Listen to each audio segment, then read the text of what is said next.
어느 조용한 시골 마을에 한 젊은 부부가 살고 있었습니다. 부부는 결혼한 지 2년 차였고 얼마 전 아름다운 아기를 낳았습니다. 아기의 이름은 유나였고 부부는 그녀를 끔찍이 사랑했습니다. 부부는 마을 외곽에 있는 작고 오래된 집에 살고 있었는데 이 집은 아내의 할머니가 남긴 유산이었습니다. 비록 낡았지만 부부는 이곳을 사랑했습니다.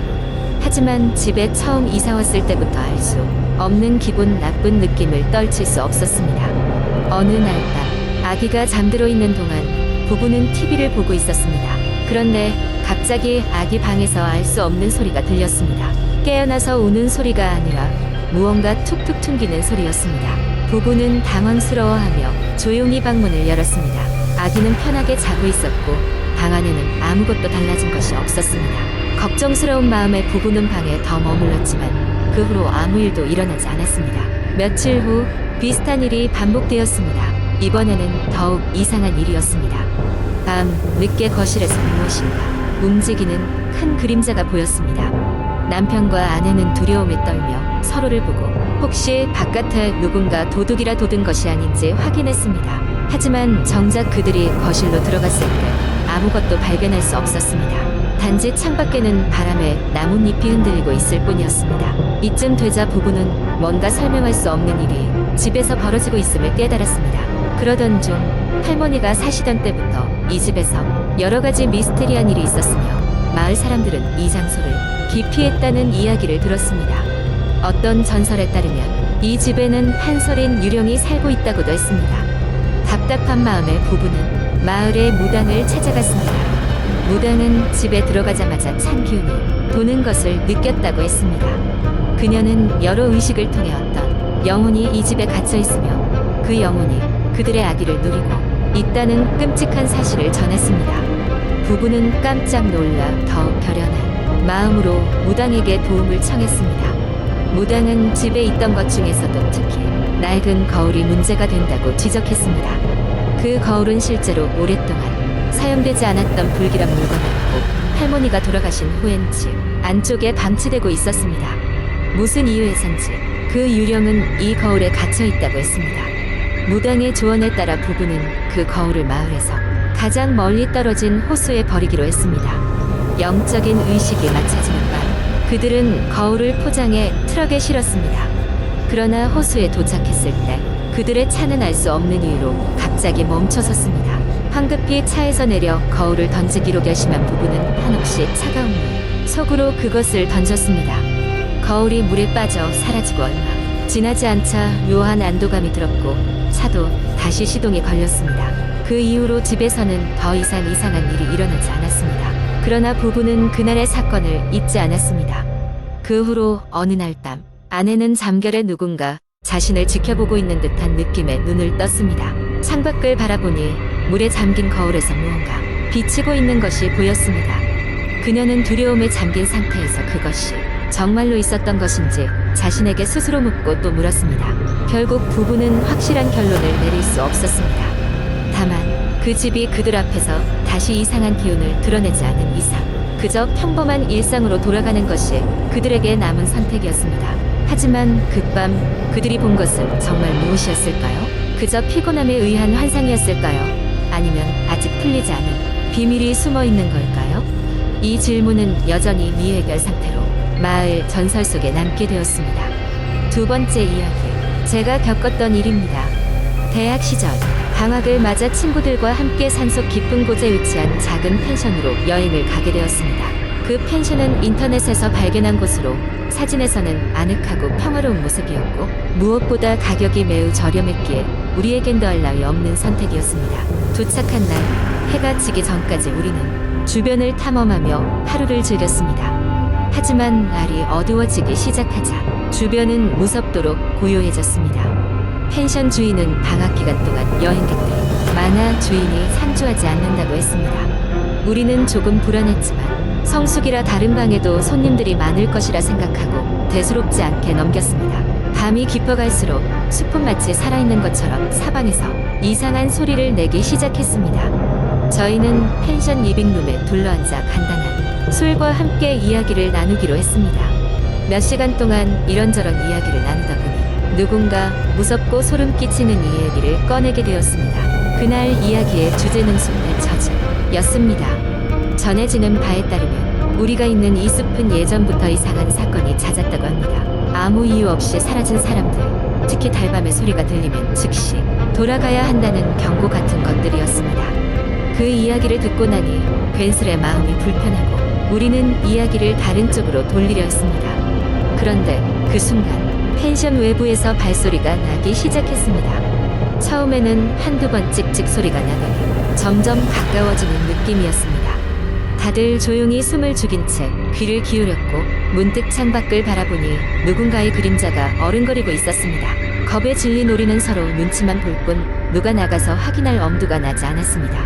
그렇게 몇 분간 정적 속에서 발자국 소리만 들리자 가장 용감했던 친구가 핸드폰을 들고 천천히 일어나 문을 향해 갔습니다. 그 친구는 문에 귀를 대고 잠시 듣더니 갑자기 문 쪽으로 뛰어가 문을 열었습니다. 하지만 밖에는 아무도 없었습니다.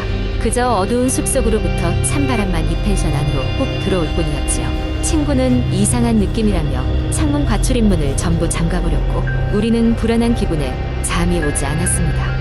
그리고 새벽 무렵 그 소리가 또 다시 들리기 시작한 것입니다.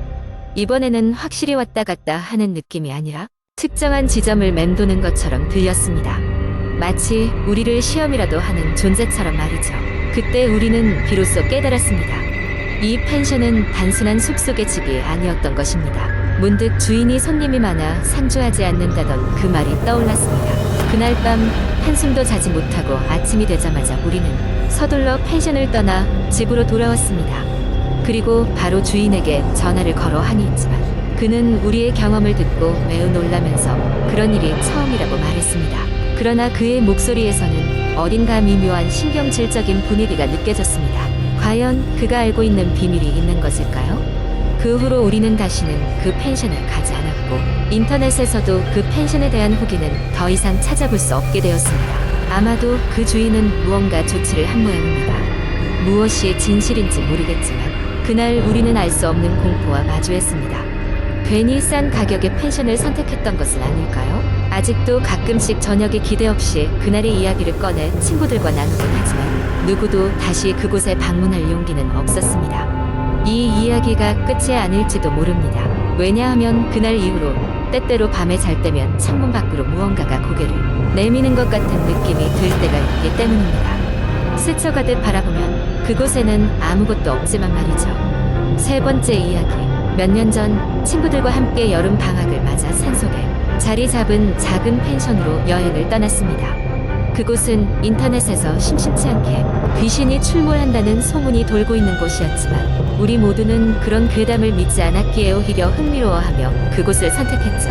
펜션은 외딴 곳에 위치하고 있었고 주변은 온통 울창한 숲으로 둘러싸여 있었습니다.